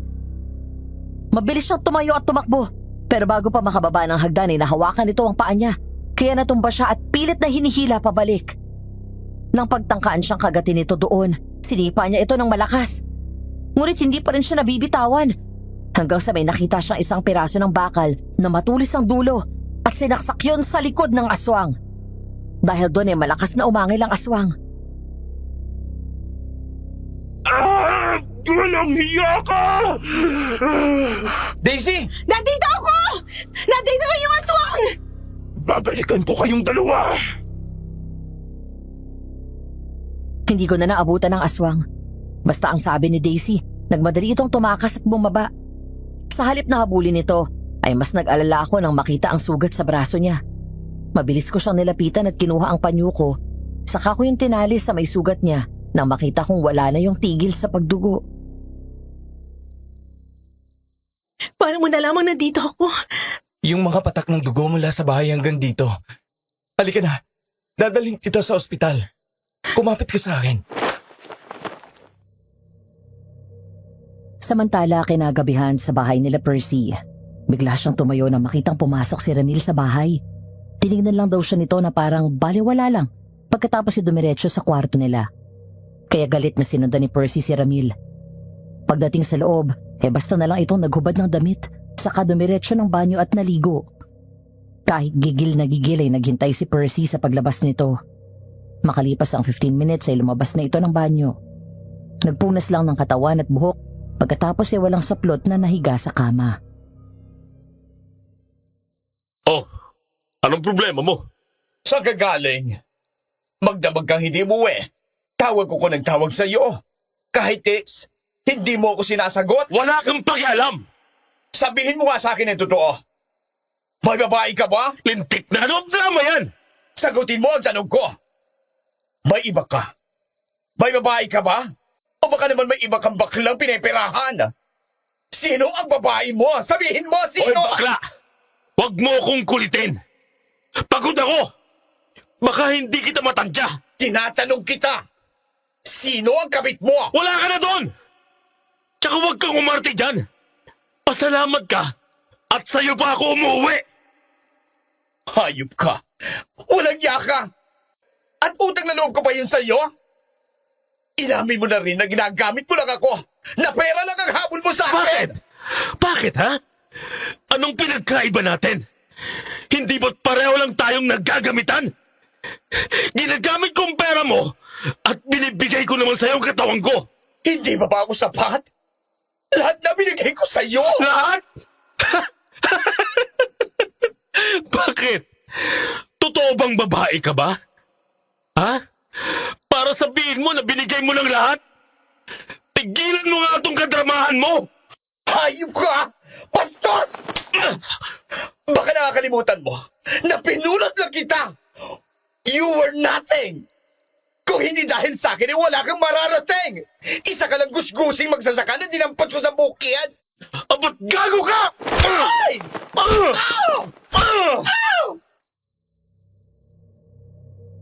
Suntok, sipa at sabunot ang sinalubong nito sa kanya pagbangon mula sa kama.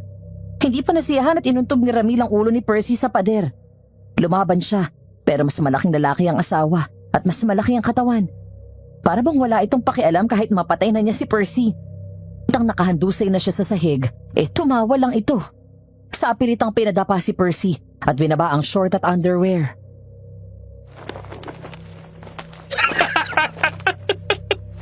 Ito lang naman ang gusto mo, di ba? Sabik ka dito! Hayop ka! Pabuhay! Kinabukasan, nasa kusina si Daisy habang ako naman ay nasa kwarto at naghahanda ng mesa. Umaga noon at pareho kaming naghahanda papasok ng trabaho. Nagbibihis ako nang makuha ng phone niya ang atensyon ko dahil panay ang tunog nito. Hindi ko hinahawakan yun pero lumapit ako sa kama kung saan nakapatong ang phone. Kumunot ang noo ko nang makitang may 20 missed calls at 10 messages mula kay Ramil. Matapos ang missed call pumapasok ang isa pang mensahe ni Ramil at aksidente kong nabasa yun. Isang ebidensya na nagpapatibay sa hinala ko mula nang una ko silang nakitang magkasama na lumabas sa gusali na pinapasukan ni Daisy. Mahal, patawarin mo na ako. Nandito ako sa kondo mo. Bumalik ka na.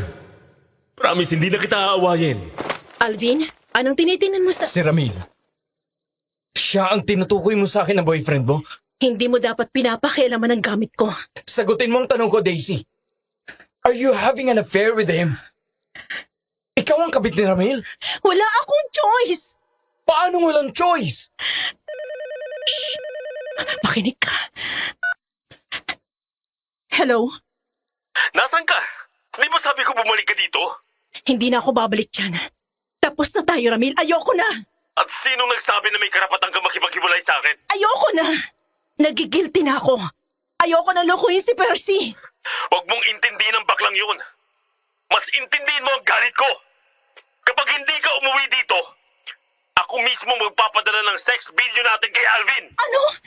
Timonyo ka? Kinukuhanan mo ako ng video habang ginagasa mo ako? Hayop ka! Kaya mag-isip kang mabuti, Daisy. Babalik ka sa akin o malalaman ni Alvin ang pinakamamahal niyang babae ay kabit ng kaibigan niya. Fine.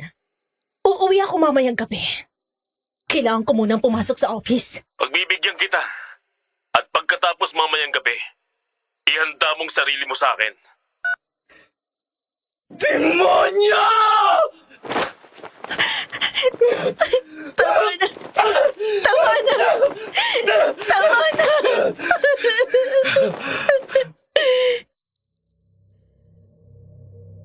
Sa sobrang galit ko ay sinuntok ko ang pader ng ilang beses.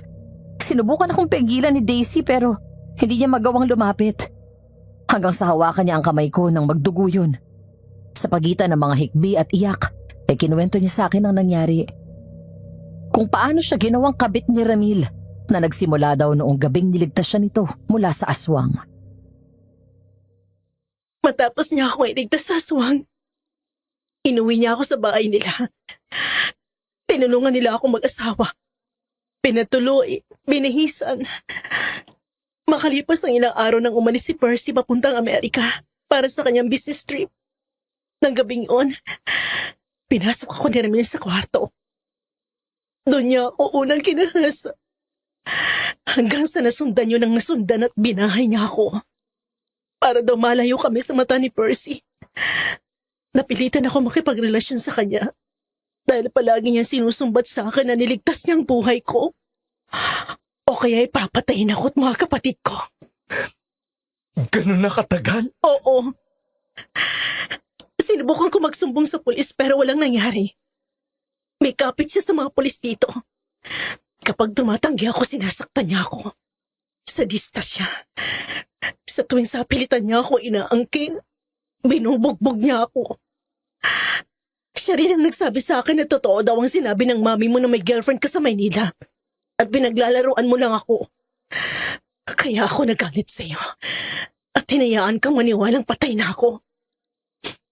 Sinubukan ko na rin tumakas at magtago pero nasusundan niya ako.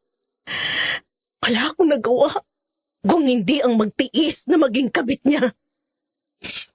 Magbabayad siya sa lahat ng kahayupan na ginawa niya sa'yo. Yun ang dahilan kaya ayokong tanggapin ka, Alvin. Hindi na ako ang Daisy na nakilala mo noon. Marumi na ako. 5 taon akong binaboy ni Ramil. Hindi na ako karapat na... Pinahinto ko siya sa pagsasalita sa pamamagitan ng paghalik sa kanyang labi. Hindi ko agad binitawan si Daisy. Pagkatapos siniyakap ko siya ng mahigpit. Ngiti at pangunawa ang binigay ko sa halip na galit at panghusga. Wala akong pakialam. Hindi ka marumi. Hindi nasusukat ang pagkatao mo sa nakaraan mo. Lalo na at hindi mo ginusto yun. Mahal kita. Kung ano ka man noon. At mahal kita kung ano ka ngayon. Patawarin mo ako kung nagtago ako sa iyo. Kung mas naniwala ako sa kanila. Kung hindi dahil doon, hindi tayo magkakahiwalay. I'm sorry kung nasaktan kita. Wala kang kasalanan. Sinamantala ka nila at ang kahinaan mo. Hindi pa huli ang lahat sa atin, Daisy. Pwede pa tayong magsimula ulit. Pero sa ngayon, kailangang magbayad ni Ramil sa mga ginawa niya sa'yo. Sandali. Titignan ko kung sino yung tao sa labas. Percy? Nandiyan ba si Daisy? Mahigit 15 minutes na ang nakalipas mula nang magkaharap si Percy at Daisy. Pero sa pagitan ng oras na yon, ay walang nagkaroon ng lakas ng loob na magsalita. Baka sa mukha ni Percy ang mga pasa na alam kong mula sa pambubugbog ni Ramil. Ngunit sa likod ng mga marka ng pang-aabuso, ay ang galit at sakit sa mga mata nito. Maya-maya ay lumapit siya at malakas na sinampal si Daisy. I'm sorry, Percy. Habang natutulog si Ramil kanina, pinakailaban ko ang phone niya. Nakita ko doon lahat ng sikreto nyo. Ang mga messages ninyo. Pati ang mga kababuyan ninyo. Hindi ko galing malumpat, Daisy, pero pagkatapos na mga itinulong ko sa iyo, lulukuhin mo ako. Si Ramil pa? At sa lahat ng pwedeng maging kabit niya, ikaw pa. Hindi mo naiintindihan, Percy. Hindi ko ginustong maging kabit niya. Yan ang katwiran ng mga gaya ninyo. Hindi sinasadya. Hindi sinasadyang mahalin siya. Hindi sinasadyang... Nakakasa ako ng asawa mo! Paulit-ulit niya ako pinagbabantaan kapag hindi ko siya pinagbibigyan. Wala akong choice, Percy. Kailangan kong sundin ang lahat ng gusto niya dahil kung hindi, malalagay sa peligro ang buhay ng mga kapatid ko. Gusto mo ng ebidensya? Hinubad ni Daisy ang blouse. Kahit ako'y nagulat nang makita ang mga malalaking pasa sa katawan niya. Yun ang unang beses na makita ko ang mga yun. May paso ng sigarilyo. Ang iba'y latay mula sa sinturon. Natakpan ni Percy ang bibig. Maging siya'y naiyak at lumapit kay Daisy sa kanihakap ng mahigpit ito. Sa bisig ng isa't isa ay pumuhos ang luha nila. Ang dalawang biktima ng matinding pang-aabuso mula sa isang lalaking walang karapatang mabuhay sa mundo. Ipapakulong natin siya. May naisip ako ibang paraan para makaganti sa kanya. Ano? Tumingin si Ramil kay Daisy nang iparada nito ang kotse sa isang tabi. May pagtataka sa mukha nito habang tumitingin sa madilim na paligid. Nasa gilid sila ng daan na napapaligiran ng gubat. Wala silang ibang naririnig kundi ang mga kuliglig at huni ng mga ibon sa gabi. Maya-maya ay tumingin si Ramil kay Daisy. Anong ginagawa natin dito? Bumalik na si Alvin at nagkabalikan kami. Wala akong maidahilan sa kanya para tumanggi ako. Kaya pumayag ako sa gusto niya. Ngayon, hindi na lang ako ang kabit, pati ikaw. Anong gagawin natin? Alam na rin niya ang kondo mo. Kung gusto mo, bibili na lang ako ng bagong unit pero sa iba. Doon sa malayo. Para hindi tayo masundan ni Percy. Huwag na. Makakahalata lang yun eh. Kaya nga kita dito dinala. At least dito, sigurado akong tayo lang ang tao. Yan. Ganyan nga. Yan ang gusto ko. Yung hindi maarte at sumasabay sa akin. Halika na. Simulan na natin. Ilang araw na akong nananabik sa iyo eh. Sandali, wag dito. Nasaan ang thrill? Kapag dito sa kotse mainit, pagpapawisan tayo. Doon tayo sa labas. Madilim naman eh. Mukhang bumabawi ang mahal ko ah. O sige, balik ka na. Bumaba ng kotse ang dalawa. Papasok pa lang daw sila sa gubat, naglilikot na ang kamay ni Ramil sa katawan ni Daisy. Maya-maya ay sinandal siya nito sa puno. Akmang hahalikan siya nito nang bigla niyang takpan ang bibig ng lalaki at marahan itong tinulak palayo. Nagtataka na tiningnan siya ni Ramil. Bakit? Nakakalimutan ko yung kondom sa kotse. Kukunin ko lang. Hindi ako safe ngayon eh. Baka mabuntis ako bigla. Tiyak magtataka si Alvin, baka mabuking tayo. Bilisan mo. Sandali lang ako. Bumalik ka kaagad dito ha. Nagmamadaling bumalik si Daisy sa kotse. Sa halip na kondom ang kunin, nilabas niya ang isang ice pick saka bumaba ng sasakyan at binutas ang gulong sa bandang likod. Maya-maya mula sa tagong sulok ay bumaba ng kotse si Alvin at Percy.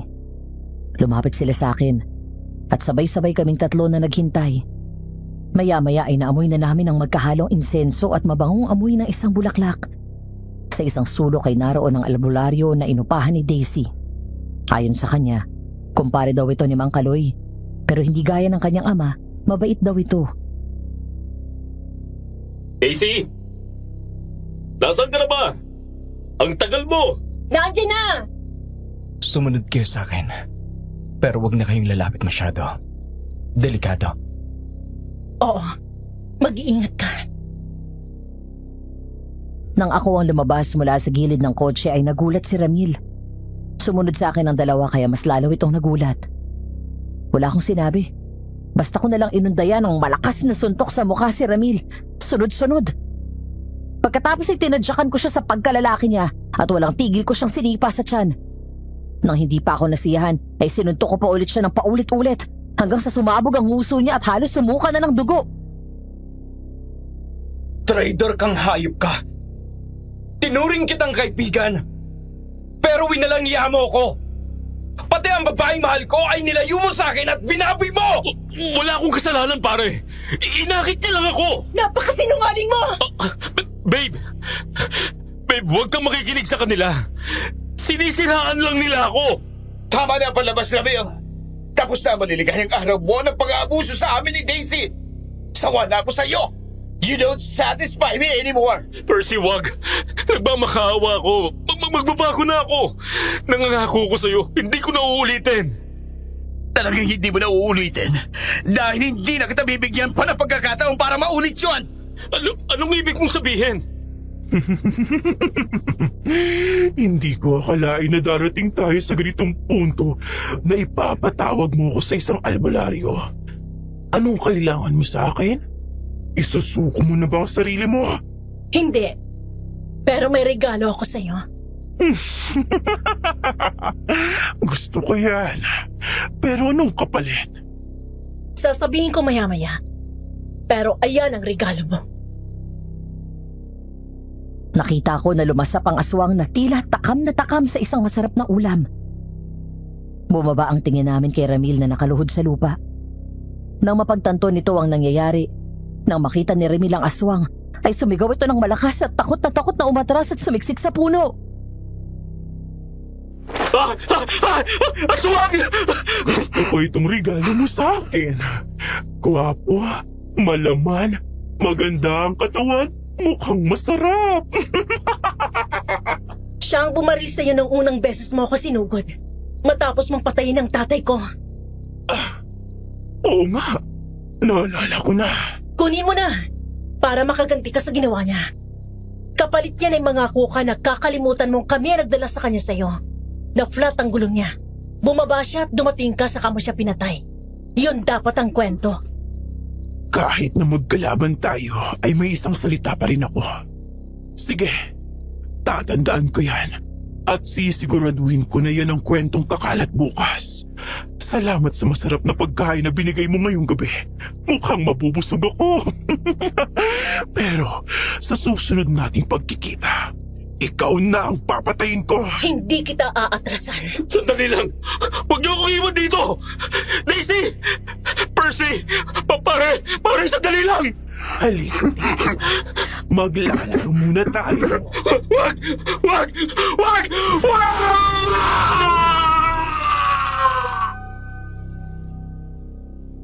Agad tumalikod ang dalawa at naglakad pabalik sa kotse.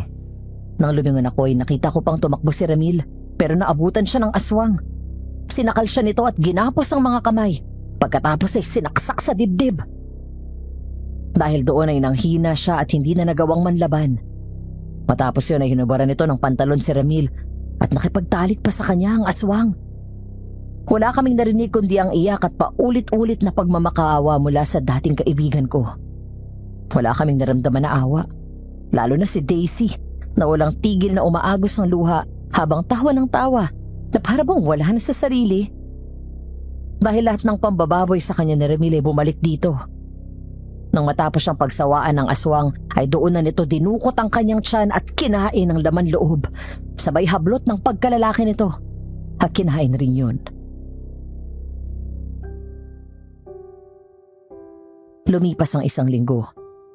Gaya ng plano, nabalita sa bayan namin ang pagkamatay ni Ramil dahil sa aswang. Kung ano ang sinabi ni Daisy sa aswang, ayun ang kumalat. Nagluksa ang mga kaibigan nitong hindi nakakakilala sa totoo niyang ugali, gayon din ang pamilya nito. At kahapon nga ay hinatid na ang kanyang abo sa huling hantungan. Natural na umarte si Percy na malungkot at nagluluksa. Habang si Daisy ay wala akong nakitang bakas ng pagsisisi. Samantala ng umagang yun ng Sabado, nagising na lang ako na wala na siya sa tabi ko. Nang bumangon ako ay nakaligpit na ang mga damit namin na nagkalat sa sahig. Bahagya akong umiti na marinig na may kumikilos sa kusina. Agad akong bumaba ng kama at sinuot ang boxers ko bago lumabas. Tama ang hinala ko. Naroon sa kusina si Daisy at nagluluto habang suot ang hinubad kong long sleeve kagabi na nagmukhang oversize sa kanya. Palapit pa lang ako nang salubungin ako ng mabangong amoy ng tosino. Maya-maya ay lumingon siya at sinalubong ako ng ngiti, kaya agad ko siyang hinalikan sa labi. Good morning. Good morning. Sandali na lang ito. Nakausap ko si Don Fabian kahapon. Tutulungan niya daw tayo na mapadali ang pag-aayos mo ng papeles papuntang Canada. Talaga? Yes. Sandali na lang yun. Kaya ihanda mo ng lahat ng papeles mo. Kumpleto na ako. Ilang beses na rin ako nakapag-travel kapag sinasama ko ni Percy sa mga business trips niya doon sa ibang bansa. Alam mo ba, nung kupkupin ako ni Percy, pinag-aral niya ako. Tapos kasabay noon, tinuturuan niya ako kung paano magpatakbo ng negosyo. Kaya nung makapagtapos ako ng pag-aaral, binigyan niya agad ako ng mataas na posisyon. Napakabait niya. Sinayang ni Ramil si Percy. Kaya nga nagigilty pa rin ako eh. Kapag naiisip ko yung mga ginawa ko sa kanya sa kabila ng kabutihan niya sa akin. Siguro, normal lang na makaramdam ka ng guilt. Pero wala kang kasalanan. Hindi mo ginusto yun. Nga pala, tumawag si Percy sa akin. Mamaya na daw ang flight niya papunta sa Amerika. Hindi daw siya sigurado kung babalik dito eh. Pinapabenta na rin niya sa abogado yung mga negosyong maiiwan dito. Paano ka? Yung trabaho mo? Nagpasa na ako ng resignation letter sa kanya kahapon. Wala ngayon. Mapapanatag ka na. Wala nang mananakit sa'yo. At hindi na ako mawawala ulit. Naputol ang pag-uusap namin nang magring ang phone ko. Sandali akong bumalik sa kwarto at kinuha yun. Isang anonymous number. Nagtataka man ay sinagot ko pa rin yun at bumungad sa akin ang umiiyak at nanginginig sa takot na boses ni Janice, ang kasambahay at kanang kamay namin ni Mami. Sir, tulungan niyo po ako, sir. Janice? Paano mo nalaman ang number ko? Anong nangyayari? Bakit ka umiiyak? Sir, kunin niyo na po ako dito. Hindi ko na kaya ang pagmamaltrato sa akin ni Doña Nena. Ano? Pati ikaw? Ayoko pang mamatay, sir. Sige, pupuntahan ka namin dyan. Magsasama kami ng mga pulis. Salamat po. Ano daw nangyari kay Janice? Kailangan natin siyang i-rescue. Tumawag ka kaagad ng pulis. Habang papunta kami sa bahay ay doon namin tinawagan ng mga pulis para sumunod sa amin. Pagdating sa mansyon ay agad kaming sinalubong ng malakas na iyak ni Janice. Eksaktong pagpasok sa bahay ay naabutan namin si Mami na nakataas ang baston na ginagamit ng daddy ko noong buhay pa siya at ipapalo niya yun kay Janice.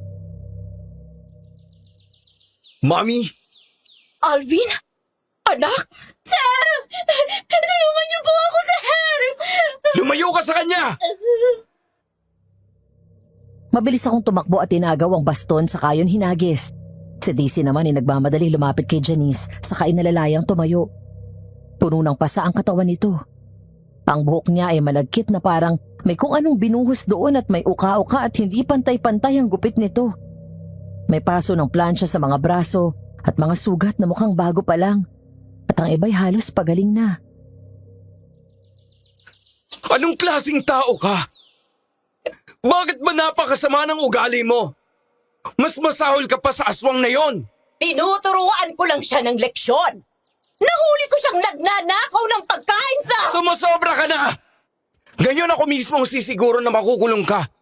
Sarili mong ina, ipakbukulong mo? You're not my mother! Hindi ikaw ang nagluwal sa akin. Mula ng araw na pinutol ko ang ugnayan ko sa'yo, hindi ka na naging ina sa akin. Dahil ang totoong mami ko ay hindi demonyo na gaya mo. Ako ang nagpalaki sa'yo at nag-alaga tapos ganitong igaganti mo? Ikinahihiya kita! Konting tiis na lang, Janice. Parating na mga pulis. Pulis? Hindi pwede. Dahil ako mismo kailangan pumatay sa kanya. Ikaw ang aswang? Hinayaan ko na maltratuhin niya ako para mas maging madali sa akin na patayin siya. At ikaw na anak ng mga taong pumatay sa lola ko ang magbabayad ng atraso ng mga magulang mo. Daisy! Dahil sa gulat ay hindi kaming nakakilos agad. Sumigaw si Mami at mabilis na nagtago sa likod ng silya. Si Daisy na nasa tabi lang ni Janice ay agad itong nasakal matapos magpalit ng anyo at naging aswang. Pagkatapos ay hinagis ito ng aswang at tumama sa pader. Agad siya nawala ng malay nang bumagsak sa mga figurine. Mabilis ko siyang nasalo bago pa mahulog sa sahig at sinubukan ko siyang gisingin. Daisy! Gising! Gumising ka! Dumating na ang araw ng paniningil ko. Ngayon ang 27 taon na kamatayan ng lola ko. Magbabayad ang lahat ng may sala sa pagkamatay niya. Anong ibig mong sabihin? Sino ka ba? Ako ang apo ng matandang nasagasaan ng mga totoong magulang ni Daisy. Kaya ba palagi mong pinagbabantaan ang buhay ni Daisy? Dahil siya ang anak ng nakapatay sa lola mo? Wala pa siyang muwang noon. Wala siyang kasalanan. Inosente din ang lola ko. May Alzheimer siya at nagising siya ng gabing yun at tumakbo. Hinabol ko siya. Kitang-kita ko kung paano siya nasagasaan ng kotse ng mga magulang niyan.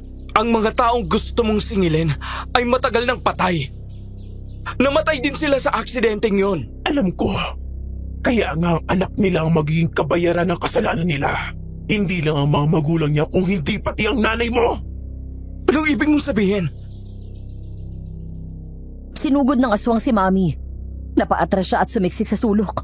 Pero sinakal ng aswang si Mami sa sobrang galit nito. Pagkatapos ay binaba at sapilitang pinuluhod ito habang mahigpit ang hawak ng aswang sa buhok niya. Sa unang pagkakataon, ang nanay na kinagisnan ko na matapang, mapagmataas at matapobre, nakita ko mahina. Walang laban na takot. Hayon at nakaluhod at miserable ang itsura. Ilang sandali lang ang lumipas matapos nilang masagasaan si Lola. At bumangga ang kotse nila sa puno ay may dumating na isa pang kotse. Bumaba doon si Mang Kaloy at ang demonyo mong ina. Kinuha nilang sanggol sa loob. Yun ay si Daisy. Narinig ko na sinabi nila na sadya nilang pinutol ang brake ng sasakyan para mapatay sila. Pero hindi yun ang importante sa akin ng mga panahon na yun. Lumapit ako sa kanila at humingi ng tulong para mailigtas ang lola ko. Anong sabi ng matandang to? Kasalanan daw ng lola ko dahil tatanga-tanga siya at nakaharang sa daan. Buhay pa ang lola ko noon. Maililigtas sana siya kung tinulungan niya kami. At nang gabing yun, habang tumatakbo ako at naghahanap ng tulong, naharang ako ng aswang at ginagat ako. Kaya ako naging ganito. Kayong lahat ang sumira sa buhay ko. Patawarin mo ko! Anong sabi mo? Patawad? Tama bang narinig ko? Ang mataas at magiting na si Doña Nena ay humihingi sa akin ng tawad. Bakit? Natatakot ka? Janice! Tama na! Lumingon kami at nakita na lang na nagkamalay si Daisy at pilit na bumabangon. Hawak ang ulo at bahagyang inaalog yon para maibsan ang nararamdamang hilo dahil sa malakas na pagkakauntog nito sa pader. Nang tumayo siya ay agad akong umalalay sa kanya at emosyonal na hinarap si Janice. Gising na pala ang pinakakawawang prinsesa ng kwentong ito. Narinig ko ang sinabi mo. Huwag akong kalabanin mo dahil pareho tayong biktima dito. Pero sa tuwing nakikita kita, ay naaalala ko kung paano sinira ng mga magulang mo, ni Mang Kaloy at ng matandang to ang buhay ko. Hindi lang buhay mong nasira, pati ako. Hindi ba't naging saksi ka sa hirap na pinaranas sa akin ng tatay ko at ni Doña Nena? At ang tanging kasalanan ko lang, naging bunga ako ng isang bawal na pag-ibig, Janice. Janice, hindi ako kalaban, kakampi mo ko. Mula nang mawala ka dito sa mansyon, ay ako na ang pinagbalingan niya. Ilang taon ang tiniis ko na pong mamaltrato ng matandang to para lang dumating ang araw na to. Dahil gusto kong ialay ang ulo niya sa puntod ng lola ko. Kapag pinatay mo siya, hindi ba't parang hinayaan mo siyang takasan ng ganun kadali ang kasalanan niya? Kapag pinakulong natin siya, mararanasan niya unti-unti ang hirap na pinaranas niya sa atin. Ang bawat sabunot, sampal, sipa at hampas. Nararamdaman niya lahat yun sa loob. Hindi ba mas masarap sa pakiramdam na masaksihan mo lahat yun? Biglang binitawan ng aswang si Mami. Pagkatapos ay unti-unting bumalik sa dating anyo si Janice. Umiiyak at labis na nagluluksa. Sa halip na matakot ay lumapit si Daisy dito at hinawakan siya sa kamay. Tanda ng suporta, at para maramdaman niyang hindi siya nag-iisa.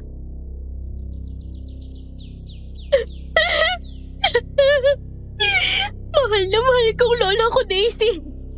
Siya lang ang nag-iisang pamilya ko. Kahit na may Alzheimer siya at nakalimutan na niya ang pangalan ko, masaya pa rin kaming dalawa. Pero pinatay nila ang nag-iisang pamilya ko. Ang gusto ko lang naman ay katarungan para sa kanya. Alam ko, naiintindihan ko. Pareho lang tayong ninakawan ng pamilya Janice. Baka kamit natin ang hostisya. Hindi totoo na kabit ang nanay mo ng asawa ni Doña Nena, gaya ng pinapaniwala nila sa'yo. Ano? Narinig ko noon na nag-uusap sa labas si Mang Kaloy at Doña Nena. Nabanggit nila na ang totoong may relasyon ay ang mga magulang mo. Malaki ang pagkakagusto ng tatay mo sa nanay mo. At ang tatay mo naman ay dating kasintahan ni Doña Nena. Galit na galit sila ng magpakasalang dalawa at ikaw ang naging bunga ng pagmamahala nila. Gaya ng sinabi ko kanina, sinadya ni Mang Kaloy na sirain ang brake ng kotse ng mga magulang mo para mamatay kayong lahat. Hindi nila inaasahan na mabubuhay ka, kaya napilitan si Mang Kaloy na iuwi ka at kupkupin. Sa gaganggang butong kasamaan mo, Doña Nena. Masyado ka makasarili. Gayon naiintindihan ko na kung bakit gano'n na lang kadali sa inyo ni tatay kung saktan niyo ako. Hindi ko palalagpasin to. Magbabayad ka ng mahal sa pagsira mo sa buhay ko at sa pamilya ko. Patawarin niyo ko. Ayokong makulong. Anak, gumawa ka ng paraan. Kinahihiya ko na itinuring kong ina ang mamamatay tao na gaya mo! Hindi niyo ako maipapakulong. Nalusutan ko na to dati. Malulusutan ko ulit ito ngayon! Diyan ka nagkakamali. Nagmamadaling lumabas si Daisy at may kinuha sa kotse. Nang bumalik siya, ay kasunod na niya ang mga pulis at agad dinampot at pinusasan si Mami. Pagkatapos ay binagsak ni Daisy ang isang clear book sa harap niya.